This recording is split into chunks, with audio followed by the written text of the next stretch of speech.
सकारात्मक सोच की अनोखी कहानी। एक राजा बूढ़ा हो गया तो वह सोचने लगा कि तीनों पुत्रों में से किसे भावी राजा नियुक्त करे। तीनों राजकुमार शक्तिशाली थे, लेकिन राजा के लिए शक्ति के साथ ही बुद्धिमानी और सकारात्मक सोच होना भी ज़रूरी है। एक दिन राजा ने तीनों राजकुमारों को बुलाया और तीनों को एक एक स्वर्ण मुद्रा दी।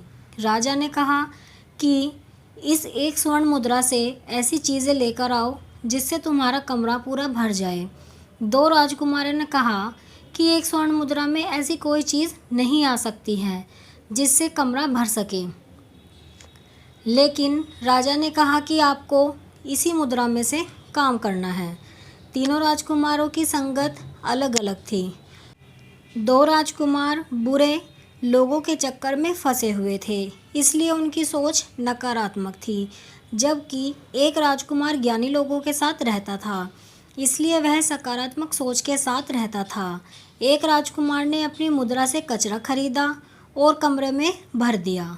दूसरे ने घास खरीदकर कमरे भर दिया। तीसरा राजकुमार बुद्धिमान था। वह एक दीपक लेकर आया और कमरे में दीपक जला दिया। दीपक की रोशनी से कमरा रोशन हो गया।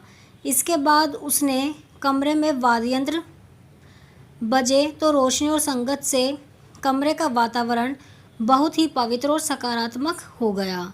जब राजा ने ये देखा तो तीसरे राजकुमार को भविष्य का राजा घोषित कर दिया। इस कहानी से सीख यही है कि हमें हर परिस्थिति में सोच सकारात्मक बनाए रखनी चाहिए, क्योंकि अच्छी सोच के साथ ही बड़ी सफलता हासिल की जा सकती है।